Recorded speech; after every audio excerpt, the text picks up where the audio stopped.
네, 오늘 말씀에 들어가기에 앞서서 짧게 이제 제가 예전에 봤던 영상 하나 얘기를 하고 싶은데요. 프로그램 중에 슈퍼맨이 돌아왔다라는 프로그램이 있습니다. 예능 프로 중에 하나인데요. 이제 아버지와 아이들이 함께 뭐 여행을 하고 그것을 이제 방송에 내보내는 그런 TV 프로그램인데요. 거기서 이제 샘 해밍턴이라는 방송인이 나옵니다. 샘 해밍턴, 이제 우리나라 사람은 아니겠죠. 샘 해밍턴이라는 사람이 이제 두 아들이 있는데 윌리엄과 벤틀리라는 두 아들과 함께 인천 바다를 나가는 그런 장면을 본 적이 있어요. 바다를 가서 이제 즐겁게 시간을 보내려고 하는데 막내 이 벤틀리가 이제 둘째 아들인데요. 그때 약 3살 정도 됐던 걸로 기억합니다. 이 막내인 벤틀리가 파도를 너무 무서워하는 장면이 나옵니다. 이 형인 윌리엄과 그리고 이 아빠인 샘 해밍턴은 재밌게 막 놀면서 파도 이제 물장구도 치고 이렇게 노는데 벤틀리는 파도가 다가와서 자신은 그 파도에 다가가지도 못하고 형과 아빠의 발을 이 파도가 적실 때마다 막 무서워하면서 소리 지르는 장면을 본 기억이 납니다.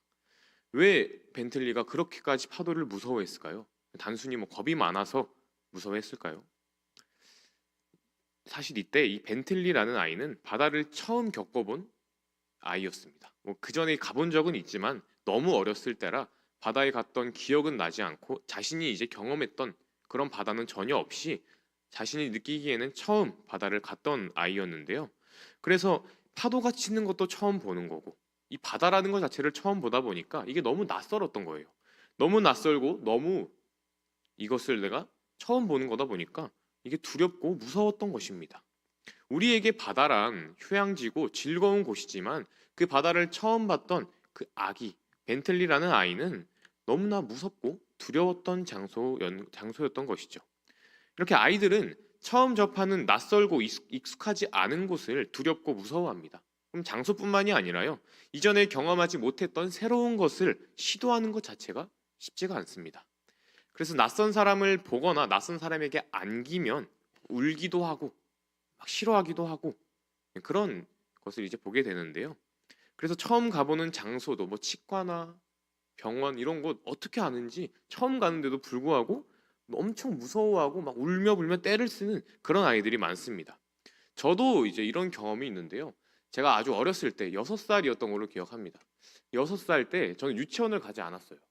뭐 사실 이유는 잘 모르겠는데 유치원을 가지 않고 저는 미술 학원을 다녔습니다. 그렇다고 지금 이제 미술을 잘 하진 못하는데 그림을 잘 그리진 못합니다. 근데 왠진 모르지만 제가 미술 학원을 갔어요. 6살 때. 근데 처음 미술 학원에 간 날이 아직까지 잊혀지지가 않아요. 제가 9시, 10시 정도에 이제 그 미술 학원에 가서 약 4시 정도까지 있었는데요. 그 6시간이 넘어가는 그 시간 동안 정말 단 10분도 쉬지 않고 계속 울었던 기억이 납니다. 뭐가 그렇게 슬프고 뭐가 그렇게 뭐 억울했는지 쉬지 않고 울었어요. 그래서 달래다 선생님들이 달래다가 도저히 안 되겠다 싶어서 나가 떨어졌던 기억. 그리고 옆에 있던 그 동년배 또래 아이들이 저를 신기하게 바라봤던 그 기억이 아직도 저의 기억 속에 남아 있습니다. 제가 그 뭐 어린이집에 그 미술학원에서 누가 저를 막 위협하고 그러지 않았는데 그냥 그곳이 낯설어서 그리고 내가 부모님과 떨어지는 게 무서워서 처음 가보는 곳이 너무나 두려웠기 때문에 그렇게 울고불고 난리를 피웠던 경험이 저도 있어요. 이렇게 아이들은 낯선 장소나 새로운 사람들을 두려워하고 무서워합니다. 물론 뭐 간혹 가다가 그런 사람들이나 상황을 즐기는 아주 인싸인 아이들이 있긴 하지만 아주 활발한 아이들이 있기는 하지만 대부분은 낯선 환경, 낯선 사람들에게는 위축되고 두려워하기 마련입니다. 하지만 아이들이 싫어하고 아이들이 무서워한다고 해서 새로운 경험이나 낯선 사람을 겪지 않고 그리고 만나지 않을 수 있을까요? 집안에서만 평생 살아갈 수 없기 때문에 아이들은 이런 낯선 환경들과 새로운 사람들을 경험하면서 살아가고 성장합니다. 그렇다면 이렇게 겁에 질린 아이들이 어떻게 새로운 경험들을 시도할 수 있을까요? 여기엔 한 가지 조건이 충족되어야 하는데요. 그것은 바로 부모님의 존재입니다. 부모라는 든든한 버팀목이 곁에 있을 때 아이들은 두렵고 겁나는 상황을 이겨낼 수 있고 새로운 경험을 시도할 수 있다고 합니다. 곁에 있는 부모를 의지하며 새로운 경험을 계속해서 쌓아 나가다 보면 아이들은 이 경험이 생각보다 할만하네. 그렇게까지 이게 두려운 건 아니구나. 라는 것을 몸으로 체득하게 된다고 합니다. 그렇게 경험하다 보면 이제 부모님이 곁에 없어도 스스로 새로운 경험에 도전하는 법을 체득하게 되는 것이죠. 이 자리에 있는 모두가, 그리고 저도 이런 과정을 거치면서 자라왔고 그리고 자라가고 있습니다. 그리고 이런 삶의 원리는 신앙생활에서도 동일하게 적용됩니다. 우리가 몇 살의 교회에 처음 나왔건 몇 살에 하나님을 처음 믿었건 상관없이 우리 모두가 복음을 처음 접하는 그 처음의 순간, 그 순간엔 모두가 영적인 어린아이들입니다. 그리고 시간이 지난다고 자연스럽게 영적인 어른이 되지는 않습니다. 시간이 아무리 지나도요, 어떤 사람들은 여전히 영적인 어린아이지만 반면에 어떤 사람들은 장성한 영적인 어른이 되어 있는 경우도 있습니다. 갓 태어난 아이들, 이런 아이들을 그냥 음식만 공급하고 살아갈 수 있게끔 그냥 하고 싶은 대로 내버려 두면서 그렇게 방치하며 편안히 살아가게 한다면 그 아이가 온전한 어른이 될 수 있을까요? 물론 몸은 크고 육체는 자라나겠지만 정신은, 그리고 마음은, 그 아이가 하는 생각은 여전히 아이에 머물러 있을 것입니다. 나이만 먹고 몸은 크근데 스스로는 아무것도 할 수 없는 갓난아기와 같은 모습을 가지게 될 것입니다. 아이들이 정말 진짜 어른이 되게 하려면 익숙한 곳을 벗어나서 새로운 곳으로 나가게 해야 합니다. 어린이집도 가야 하고요. 저처럼 미술학원을 가든 유치원을 가든 나이를 먹어감에 따라서 초등학교, 중학교, 고등학교, 대학교, 직장까지 이렇게 새로운 곳을 계속해서 나아가면서 새로운 인간관계를 쌓고 새로운 경험을 하면서 그렇게 한 명의 어엿한 성인으로 점점 성장하게 되는 것입니다. 신앙생활도 마찬가지인데요. 우리의 신앙은 자라나야 하며 영성은 커져야 합니다. 그런데 그냥 가만히 편하게만 있으면 결코 이 신앙은, 그리고 영성은 자라나지 않습니다. 우리의 신앙이 성장하고 우리의 영성이 커지기 위해서는 익숙한 자리를 박차 나가야 합니다. 성경을 보다 보면 위대한 믿음의 조상들의 공통점이 한 가지 있는데요. 여러 가지 공통점이 있겠지만 한 가지 공통점이 또 하나 있습니다. 바로 익숙한 자리를 떠났다는 공통점입니다. 그들이 원해서 그런 것이 아니고 하나님이 그렇게 만드셨다라는 공통점이 있는데요.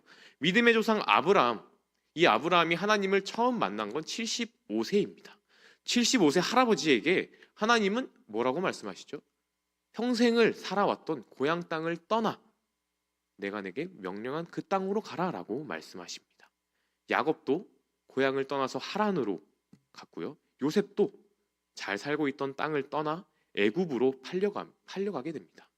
그리고 모세도 40년 동안 궁에서 자라났지만 성전을 벗어나 광야로 나아가게 됩니다. 다윗도 그렇게 됐고요. 이렇게 하나님께서 모든 믿음의 조상들을 다루실 때 그들의 영성과 신앙을 자라게 할 때는 자신이 거하던 익숙한 것을 떠나서 낯설고 새로운 곳으로 가게 하셨습니다. 그것도 이 새로운 곳으로 보내시는 때를 살펴보면 그 환경에 다 적응이 되어서 이제 익숙해져서 편하게 살 수 있는, 내가 이제 모든 게 익숙해져서 이제 손만 까딱이면 모든 것을 다 알고 있는 그런 익숙한 환경일 때나, 아니면 어느 정도 나이가 차서 더 이상 새로운 곳에 도전하기 싫고 편하게 안주하고 싶을 때쯤에 그렇게 낯선 곳으로 보내십니다. 왜 하나님께서는 그들을 편하게 내버려 두지 않으시고 안주하게 두지 않으시고 낯선 곳으로 보내실까요? 왜냐하면 그렇게 해야, 낯선 곳에 가야 더욱 하나님을 의지할 것을 아셨기 때문입니다. 그리고 그 새롭고 낯선 곳에서 하나님을 의지할 때 하나님을 더 경험할 수 있다는 걸 아셨기 때문입니다. 하나님이 어떤 분이며 나에게 얼마나 큰 은혜와 사랑을 부어주시며 나와 함께 하시는지, 하나님께서 나를 진정 책임지시는 분이시라는 것을 경험하게 하시려고 하나님께서는 그들을 낯선 환경으로 보내신 것입니다. 우리도 마찬가지입니다. 우리가 하나님을 더 알게 되고 경험하게 되고 가까워지고 의지할 수 있다면 우리는 낯설고 새로운 곳을 향해 발을 내딛어야 합니다. 오늘 본문을 보면 그렇게 낯선 곳을 향해 발을 내딛은 한 사람이 나오게 되는데요. 바로 베드로입니다. 아주 유명한 말씀 중에 하나죠. 오늘 본문의 배경을 잠깐 살펴보면요, 우리가 너무나 잘 알고 있는 오병이어의 기적입니다. 이거는 정말 다들, 심지어 교회를 다니지 않는 사람들도 이 기적에 대해서는 대략적으로 알고 있는 사람들이 많더라고요. 그 정도로 유명한 기적 중에 하나입니다. 남자만 5천 명이 모인 자리, 남자만 5천 명이니까 뭐 이제 모든 인원 남녀노소를 다 따졌을 때는 약 2만 명이 넘었을 거다라고 추측하는 그런 수많은 군중들이 보리떡 5개와 물고기 2마리로 배부르게 먹은 놀라운 기적. 오늘 말씀의 배경은 그 기적을 벌이신 바로 직후의 일입니다. 사람들이 어떻게 반응하나요? 이 기적을 펼친 예수님께 열광합니다. 아, 저분이 우리가 여태까지 기다려온 메시아이고 그 선지자구나. 우리를 로마의 압제에서 해방시켜줄 우리의 왕이다라며 예수님을 왕으로 삼으려 합니다. 요한복음 6장 14장 15절은 이렇게 말하는데요.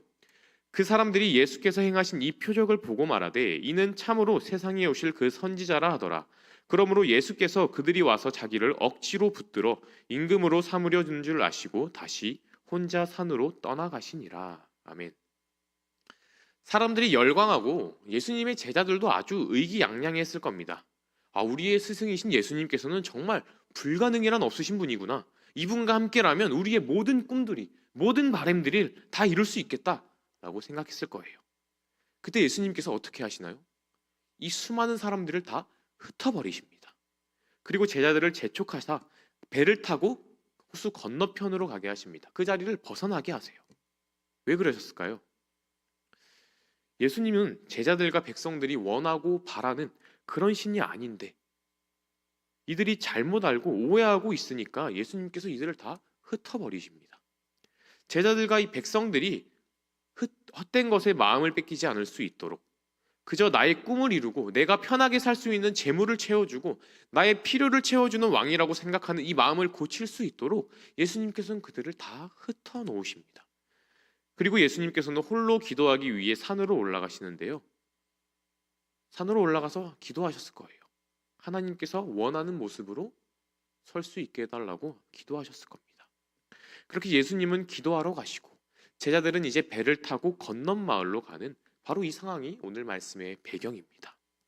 제자들이 얼마나 우쭐하고 의기양양했을지 이 당시에는요. 스승의 권력과 명예가 제자들에게 바로 직속으로 연결되는 것이었습니다. 그래서 저명하고 훌륭한 스승이 이제 그 스승의 아래에 들어가기 위해서 부단히 노력을 하곤 했는데요. 그러니까 스승이 훌륭하면 훌륭할수록 스승이 대단하면 대단할수록 제자들도 똑같이 훌륭해지고 똑같이 대단해지는 것이었습니다. 그러니까 예수님의 제자들이 지금 어땠을까요? 아마 자신들끼리 배를 타고 가면서 이 오병이어의 기적을 회상하며 야, 우리 스승이 이렇게 대단하고 놀라운 사람이야. 그리고 우리가 그 제자야. 라는 것에 도취되어 있을 것입니다. 야, 예수님 정말 대단하시다. 그런 기적을 어떻게 일으키셨지? 이런 말을 주고받으며 아마 배를 타고 강을 건너고 있었을 거예요. 이들이 건너고 있는 이 강, 이제 바다라고도 불리는 곳인데요. 바로 갈릴리 호수입니다. 이 강이 어떤 강이냐면 이 제자들에게 너무나 익숙한 공간입니다. 이 호수를 이제 어부의 직업을 가지고 생업의 주 무대로 삼았던 제자들도 있을 정도로 이들에게 이 장소는 매우 익숙하고 그리고 편안한 곳이었습니다.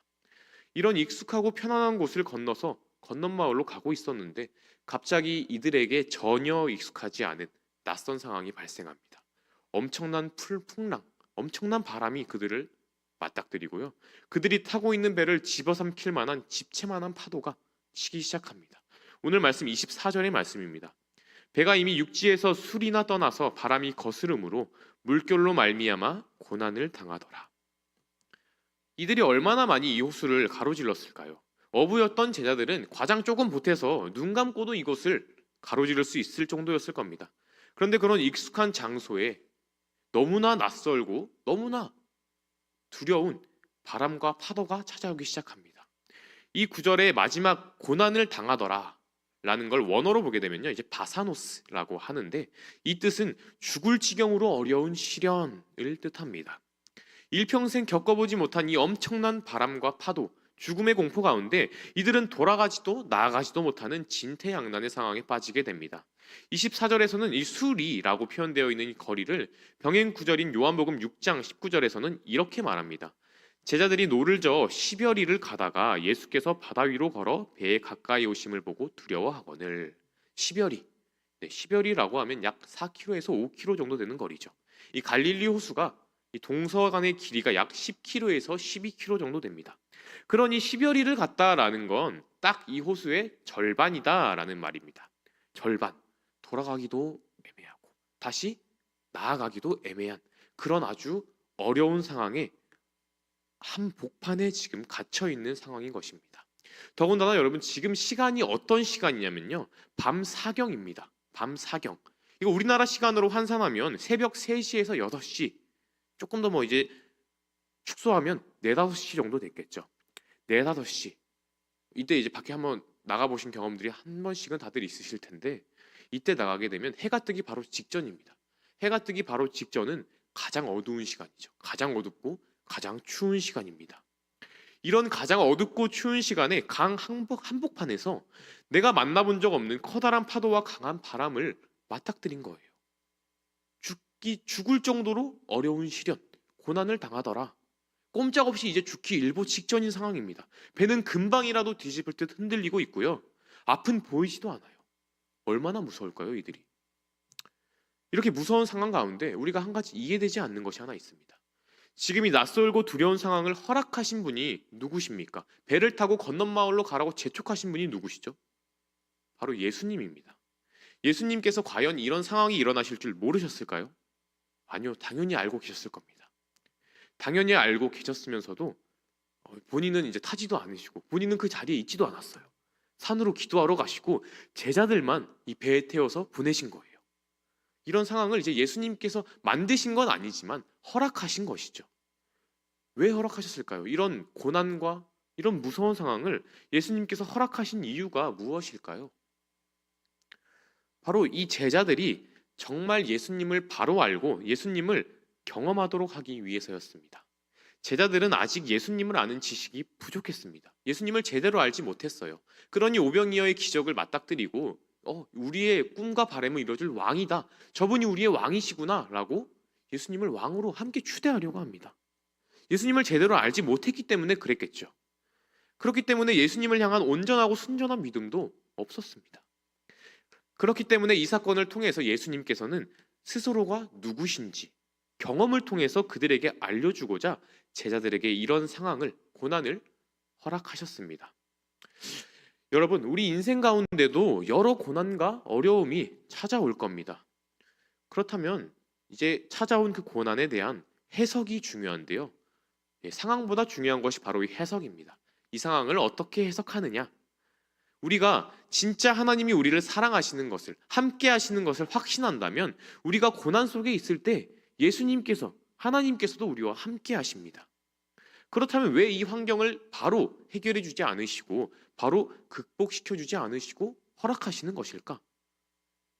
방금 말했다시피 하나님께서 어떤 분인지 제대로 알게 하기 위해서, 하나님께서 어떤 분인지 제대로 경험하게 해주시기 위해서 하나님께서는 이 고난을 허락하신다라는 것을 우리는 알아야 합니다. 이렇게 두려움에 떨고 있는 제자들에게 예수님께서 찾아오시는데요. 어떻게 찾아오시냐면요. 물 위를 걸어서 다가오십니다. 25절, 26절의 말씀인데요. 밤 사경에 예수께서 바다 위로 걸어서 제자들에게 오시니 제자들이 그가 바다 위로 걸어오심을 보고 놀라 유령이라 하며 무서워하여 소리 지르거늘. 제자들이 예수님을 보고 기겁합니다. 어두운 밤중에 누군가 물 위를 걸어와요. 물 위를 걸어오는 걸 보니 잘 보이지도 않는데 어떤 형체가 물 위를 걸어오는 걸 보니 귀신이다 라고 착각한 겁니다. 간혹 이 장면을 보고 제자들이 예수님도 알아보지 못한다 라면 이 너무 믿음이 없는 자들이다 라고 말하는 분들이 계십니다. 그런데 여러분 한번 상상해 보세요. 지금 이 장면이 어떤 장면인지, 과연 이 장면에서 내가 이 상황이었더라면 놀라지 않고 이렇게 오해하지 않는 사람들이 과연 몇 명이나 될까요? 새벽 4, 5시 아무것도 보이지 않고 가장 추운 이 시간에 내가 한 번도 경험해보지 못한 이 바람과 파도가 우리를 덮쳐오고 있습니다. 그런 상황 가운데 이제 곧 죽을 위기를 앞두고 있는 가운데 누군가가 바다 위를 걸어오고 있어요. 바다 위를, 물 위를 걸어오고 있어요. 상상해 보세요. 제가 이 상황에 있었으면요. 내가 이제 진짜 죽음을 앞두니까 내가 헛것을 보네? 내가 진짜 환상을 보는구나? 아니면 내가 이미 죽어서 내가 뭐 이상한 데 와 있나? 내가 죽어서 귀신을 보고 있나? 이렇게 생각할 수 있다라는 겁니다. 오히려 물 위를 걸어오시는 예수님을 보자마자 예수님이 저기 걸어오신다. 예수님이 우리를 구원하기 위해서 무리를 걸어오고 계셔. 우린 이제 살았어. 라고 말하는 사람들이 대단한 겁니다. 그런 사람들이 대단한 거지, 이 귀신이라고 오해한 제자들이 절대 믿음이 없거나 이상한 게 아니란 말입니다. 그렇게 기겁을 하고 있는 제자들에게 예수님께서 이렇게 말씀하십니다. 27절입니다. 예수께서 즉시 이르시되 안심하라, 나니 두려워하지 마라. 정말 중요한 구절인데요. 제자들에게 나니 두려워하지 말라라고 말씀하십니다. 내가 하나님이다. 내가 너희를 구원하기 위해 온 메시아다 라고 말씀하시는 겁니다. 고대 근동에서 바다라는 곳은요, 어떻게 인식되었냐면 혼돈과 파괴, 죽음과 위험이 가득한 곳이라는 인식이 있었습니다.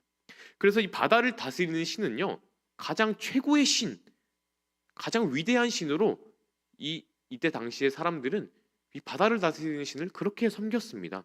그래서 이스라엘 백성들이 출애굽할 때 하나님께서 어떤 기적을 보여주시나요? 홍해를 가르십니다. 이 홍해를 가르신다라는 의미에는 내가 바다를 정복하고 다스리는 가장 강한 신이다라는 의미가 담겨 있는 거예요. 이렇게 바다를 정복하고 다스리는 신은 오직 하나님밖에 없다고 유대인은 믿고 있었던 것입니다. 그런데 지금 예수님께서 어떤 행동을 하고 계시나요? 바다를, 이 물 위를 걸어오고 계세요. 이 행동이 의미하는 바는 예수님은 바다를 걷고 바다를 정복하고 바다를 다스리는 분이다. 즉 예수님은 하나님이다 라는 것을 말해주고 있는 거예요. 이렇게 행동을 통해서, 무리를 거는 행동을 통해서 제자들에게 자신이 누구인지 말씀해주고 계십니다.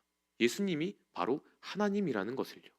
그렇게 오신 후 뭐라고 말씀하십니까? 나니 두려워하지 말라. 굉장히 중요한 표현입니다. 나니 두려워하지 말라. 이 표현을 이제 헬라어 표현으로 보게 되면 에고 에이미라는 표현인데요. 나는 나다 라는 표현입니다. 나는 나다. 이 표현이 처음 쓰인 곳을 이제 보게 되면 하나님께서 처음 자신의 이름을 말할 때 사용한 표현입니다. 이제 모세가 백성들이 이제 모세 당신이 만난 신의 이름이 무엇입니까? 라고 묻는다면 하나님 제가 뭐라고 대답해야 할까요? 라고 하나님께 묻자 하나님께서 출애굽기 3장 14절에 이렇게 대답하십니다. 하나님이 모세에게 이르시되 나는 스스로 있는 자이니라. 또 이르시되 너는 이스라엘 자손에게 이같이 이르기를 스스로 있는 자가 나를 너희에게 보내셨다 하라. 아멘. 이것을 새 번역으로 보게 되면 이렇게 나옵니다. 하나님이 모세에게 대답하셨다. 나는 곧 나다. 너는 이스라엘 자손에게 이르기를 나라고 하는 분이 너를 그들에게 보냈다고 하여라. 아멘. 나는 곧 나다. 하나님께서 자신을 설명하실 때 사용하신 표현 나는 곧 나다. 에고 에이미. 나는 스스로 있는 자다. 이 표현은 이스라엘 백성들에게 어떤 의미냐면 하나님께서 자신을 소개할 때 쓰는 표현, 즉 하나님이 사용하는 표현입니다. 그런데 지금 이 표현을 누가 사용하냐면 예수님께서 사용하고 계세요. 예수님께서 이제 내가 나다. 내가 바로 하나님이다. 이 표현을 통해 말씀하고 계신 것입니다. 예수님께서 이 풍랑이 있는 바다 위를 걸어오시면서 먼저는 행동으로 내가 바로 하나님이다. 이 바다를 정복하고 다스리는 하나님이다 라고 말씀하시며 그리고 직접 말씀을 통해서 내가 너희를 구원하기 위한 하나님이다. 그러니 두려워하지 말아라 라고 말씀해 주고 계신 거예요. 여러분, 이 바다 한가운데서 왜 이런 고난을 겪게 하셨나요? 제자들이 예수님이 정말 어떤 분이신지 올바로 알게 하기 위함이죠. 경험하기 위함입니다. 예수님이 정말 하나님이시고 나를 구원해 주실 분이라는 것을 인정하게 하시려고, 경험하게 해주시려고 이 고난을 허락하시고 낯선 환경을 허락하신 거세요. 이렇게 예수님께서 바다 위를 걸어서 찾아오십니다. 그런데 분명히 나니 두려워하지 말라라고 말씀하시는데 아직 풍랑과 파도는 그대로예요. 심지어 예수님께서는 이 제자들이 있는 배 위로 올라가지도 않으십니다. 어떤 제자들은 이제 예수님이 비록 저기 보이지만 아직 배 위에 올라가지 않았고 풍랑과 바다도 그대로니 두려워하는 제자들도 있었을 거예요. 어떤 제자는 예수님께서 빨리 이 환경을 다스리시고 우리를 얼른 구해주길 기대하는 제자들도 있었을 것입니다. 예수님께서는 이 상황에서 이렇게 말씀하시는 거예요. 내가 너희들의 구원자야. 내가 하나님이야. 용기를 내렴. 걱정하지 말렴. 마치 어린아이가 새로운 곳을 시도할 때, 낯선 곳으로 나아갈 때, 걸음마를 처음 시도할 때 옆에서 부모님이 속으로 이제 응원하는 것처럼 할 수 있어. 힘을 내. 하고 용기를 북돋아주는 것처럼 예수님께서 그들의 곁에서 말씀하고 계시는 거예요. 두려워하지 마라. 내가 너와 함께 있다. 그런데 이때 신기하고 놀라운 일을 벌이는 한 사람이 등장합니다. 베드로. 베드로가 갑자기 풍랑이 치고 파도가 넘실대며 아무것도 보이지 않는 이 배 위에서 예수님에게 이렇게 말합니다. 28절입니다. 베드로가 대답하여 이르되 주여 만일 주님이시거든 나를 명하사 물 위로 오라 하소서 하니 예수님 제가 예수님께 가고 싶습니다. 가게 해주세요. 저는 지금 이 배 위에 있지만 바다 위를 물 위를 걸어서라도 예수님께 가기를 원합니다. 그러니 저를 바다 위를 걷게 해주세요. 라고 목에 핏대를 세워가며 소리 지르고 있는 거예요. 지금 이 상황 아주 급박하고 혼돈 가득한 상황입니다. 그러니 예수님께 들리게 하기 위해서 이 베드로는 목에 핏대를 세워가며 크게 소리 질렀을 거예요. 주여 만일 주님이시거든 나를 명하사 물 위로 오라 하소서. 여기서 만일 주님이시거든 이라는 이 표현은 예수님이 진짜 하나님이라면 저를 물 위로 걷게 해주세요 라는 뜻이 아니라 이걸 원어로 보게 되면 ACA라고 하면 이 뜻은 과연 주님이심으로 라는 뜻입니다. 따라서 이 뜻을 해석하면요, 주님이시기 때문에 예수님이 곧 하나님이시기 때문에 저를 물 위로 걸어서 주님 앞에 나가게 해주세요 라는 믿음의 표현입니다.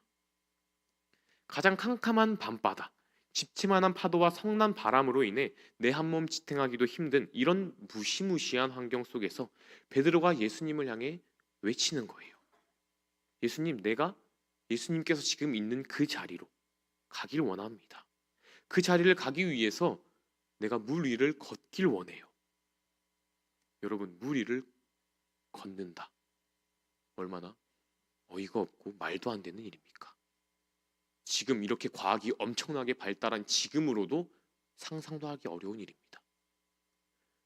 아주 무모한 요청이죠.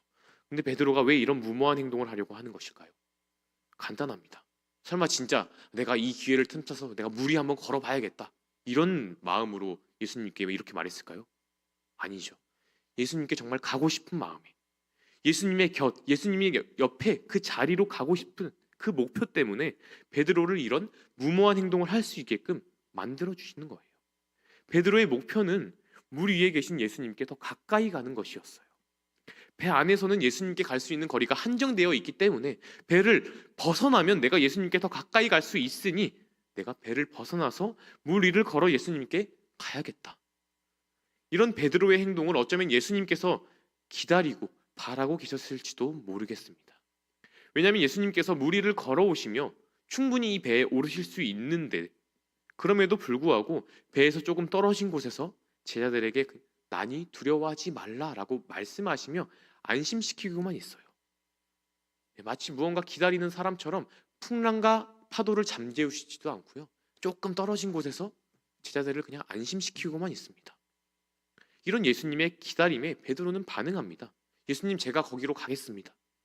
나를 그곳으로 갈 수 있게 물 위를 걷게 해주세요. 이런 무모하게 보일 수 있는 요청에 예수님께서 뭐라고 말씀하시나요? 29절 말씀입니다.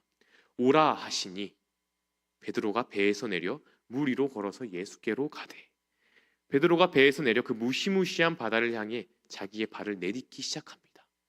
엄청 무서웠을 겁니다. 호수 한 복판이에요. 아무것도 보이지 않아요. 그냥 잘 보이는 상황에서 그때 발을 내딛어도 무서울 텐데 아무것도 보이지 않고 옆을 보면 파도가 집채만한 파도가 나를 집어삼키려 하고 바람이 나를 흔들거리게 하고 그런 상황 가운데 물 위를 걷는다는 것, 상식을 벗어나도 한참 벗어나 있습니다. 하지만 예수님이 그 자리에 계시니까, 예수님이 물 위에 계시니 내가 이 익숙한 배에서 벗어나 두렵고 무섭고 낯선 그 환경으로 발을 내딛고 걸어가기 시작합니다. 그렇게 베드로가 예수님처럼 물 위를 걷기 시작합니다. 이 놀라운 일을 경험하며 베드로가 예수님께 점점 더 가까이 가며 예수님의 얼굴을 점점 더 선명하게 보기 시작합니다. 근데 이때 베드로가 한 가지 실수를 하게 되는데요. 잘 가고 있다가 강한 바람이 계속 불고 파도가 계속 치니까 예수님의 얼굴을 바라보던 그 시선을 돌려 바람과 파도를 바라보기 시작합니다. 바람과 파도를 바라보니까 예수님을 바라보느라 잊고 있던 내 마음속의 두려움이 다시 살아나요. 다시 들불처럼 일어나고 내가 이제 의심이 들고 내가 어떻게 물 위를 걷고 있지? 금방이라도 빠지지 않을까? 예, 결국 물에 빠지고 맙니다. 30절 31절의 말씀입니다. 바람을 보고 무서워 빠져가는지라 소리질러 이르되 주여 나를 구원하소서 하니 예수께서 즉시 손을 내밀어 그를 붙잡으시며 이르시되 믿음이 작은 자여 왜 의심하였느냐 하시고 물에 빠져버린 베드로, 이 베드로를 예수님께서 즉시 손을 내밀어 건져주셨습니다. 그리고 왜 더 온전한 믿음을 갖지 못했니? 왜 끝까지 나를 바라보지 못하고 환경의 시선을 뺏겼니? 라고 베드로에게 이제 한마디 하시죠.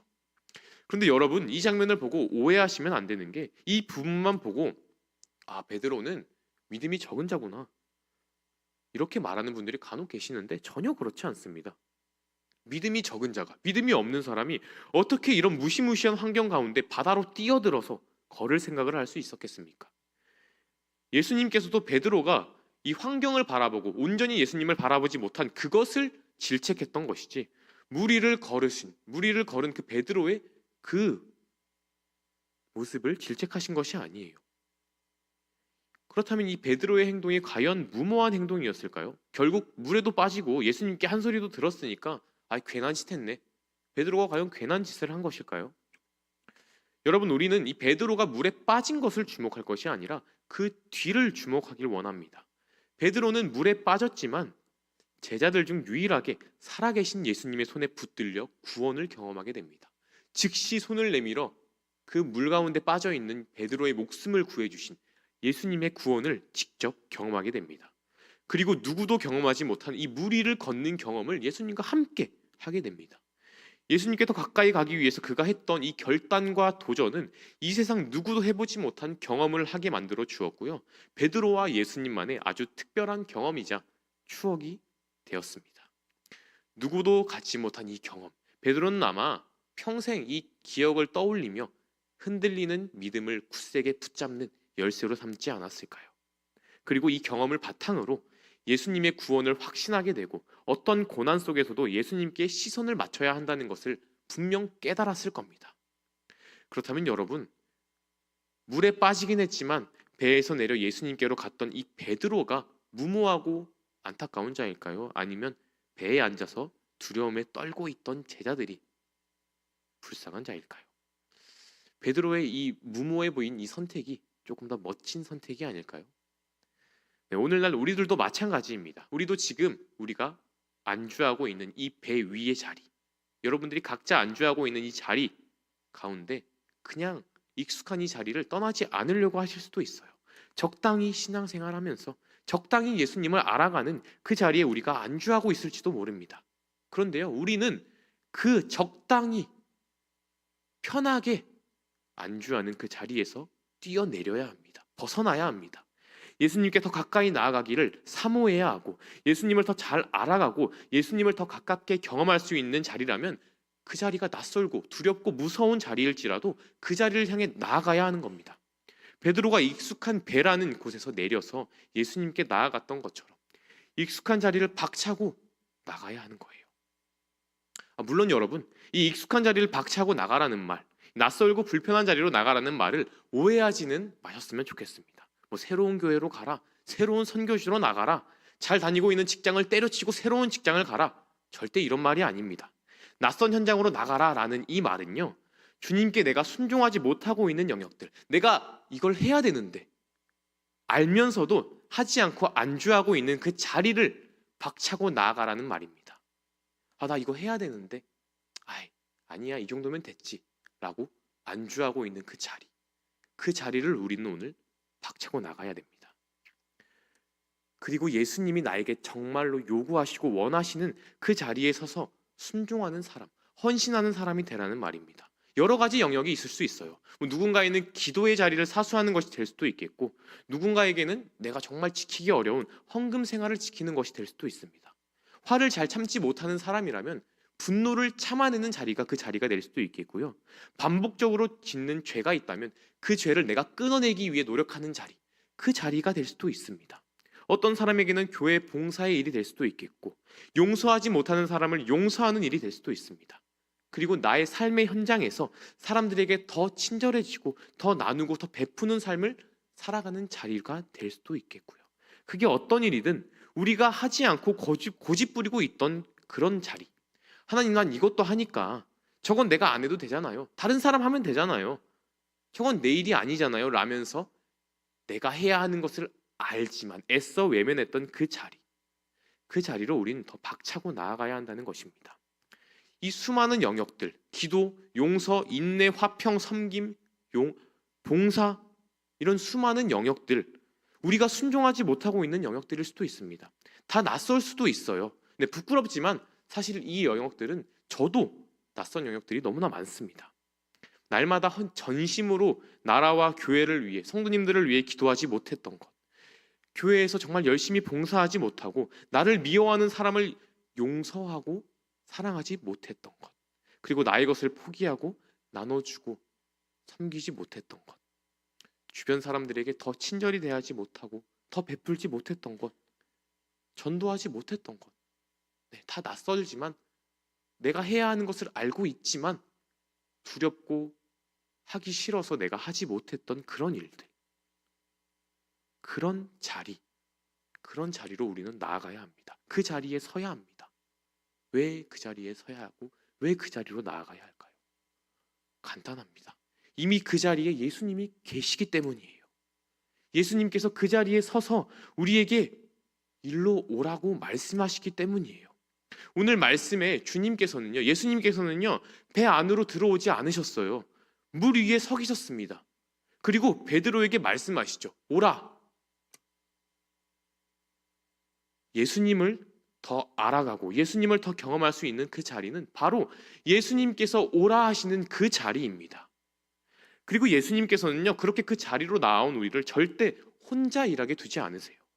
그 자리에서 우리를 기다리신 예수님은 우리를 지켜보시고 동행하십니다. 용서할 수 없는 누군가를 용서하는 그 자리에서 나를 지켜보시면서요, 내가 너를 용서한 것처럼 너도 누군가를 용서했구나, 잘했다 라고 말씀해 주시고, 전도할 때, 기도할 때, 봉사하고 섬길 때 내가 너와 함께한다, 너가 나를 위해서 이렇게까지 수고하는구나, 잘하였다, 착하고 충성된 종아 라고 칭찬하시며 내가 너와 함께한다라고 말씀해 주고 계시는 것입니다. 그러니 여러분, 우리는 그 자리로 나아가야 하는 것입니다. 예수님을 경험하고 예수님을 알게 되고 예수님과 추억을 쌓을 수 있는 자리가 바로 그 자리입니다. 우리 예배에서 가장 중요한 건 바로 하나님의 말씀이죠. 네, 이거는 절대 바뀌지 않는 사실입니다. 그래서 말씀을 드릴 수 있는 이 예배가 너무 중요한 것인데요, 이 예배의 자리에는 하나님의 진리의 말씀이 있기 때문에 이 예배의 자리를 사모해야 합니다. 그런데 하나님의 이 말씀을 직접 내가 삶으로 경험할 수 있는 곳은요, 바로 우리가 헌신할 수 있는 바로 그 자리입니다. 우리가 하나님의 말씀을 믿고 신뢰해서 헌신의 자리로, 낯설고 두렵고 불편한 자리로 나아갈 때 그곳에서 진짜 내가 오늘 들은 이 말씀이 진리라는 것을 보여주시는 그 현장이 바로 우리의 삶의 현장이 되어야 하는 겁니다. 하나님이 순종하길 원하시고 헌신하길 원하는 그 자리로 우리는 나아가야 합니다. 지금 적당히의 자리에서 벗어나서, 안주의 자리에서 벗어나서 우리는 더욱더 깊은 그 자리로 나아가야 합니다. 그렇게 그 헌신의 자리에서 살아가다 보면 세상 사람들이 그럴 거예요. 너 왜 그렇게 다 퍼주면서 사니? 왜 그렇게 손해보면서 사니? 왜 그렇게 멍청하게 사니? 왜 그렇게 살까요? 그것이 손해보는 삶이, 멍청한 삶이 아니라는 것을 경험했기 때문에 그렇게 살아갈 수 있는 거예요. 이 자리에 얼핏 보기에는, 세상 사람들이 보기에는 멍청해 보이고 손해보는 자리로 보이고 좀 말도 안 되는 자리로 보이지만, 내가 이 자리로 나와서 경험을 해보니까 그렇게 했더니 내가 예수님의 마음에 조금 더 공감하게 되고 나를 향한 예수님의 그 크신 사랑을 깨닫게 되고, 그렇게 알게 되고 경험해 보니까 우리가 예수님을 조금 더 닮아가는 그런 삶을 살게 되는 거예요. 그래서 우리가 그 자리에 나아가야 하는 거고요. 물론 단 한 가지 명심해야 될 건요, 예수님을 향한 시선을 놓치지 말아야 한다는 겁니다. 예수님을 향한 그 시선을 놓치고 환경을 바라본 베드로가 물에 빠졌던 것처럼 이 자리에서, 이 순종과 헌신의 자리에서 예수님을 향한 시선을 놓치게 되면요, 사람의 시선과 평가를 의식하게 되면 베드로가 물에 빠졌던 것처럼 시험에 빠지게 됩니다. 이 순종과 헌신에서 중요한 것은요, 예수님을 향한 그 시선을 놓치지 않는 것입니다. 예수님이 원하신다고 생각하면 예수님께서 그 자리에 계신 그 예수님을 바라보며 순종하고 헌신하고 나아가는 거예요. 그럴 때 더 깊이 예수님을 만나게 되고 경험하게 되며 나의 삶을 책임지시는 예수님을 경험하게 되는 것입니다. 우리 이제 말씀을 마무리하려고 하는데요. 우리 마지막으로 함께 성경 한 구절 읽기를 원합니다. 누가복음 9장 23절의 말씀인데요. 네, 우리 화면을 보시고 함께 읽도록 하겠습니다. 또 우리에게 이르시되 아무든지 나를 따라오려거든 자기를 부인하고 날마다 제 십자가를 지고 나를 따를 것이니라. 아멘. 아멘.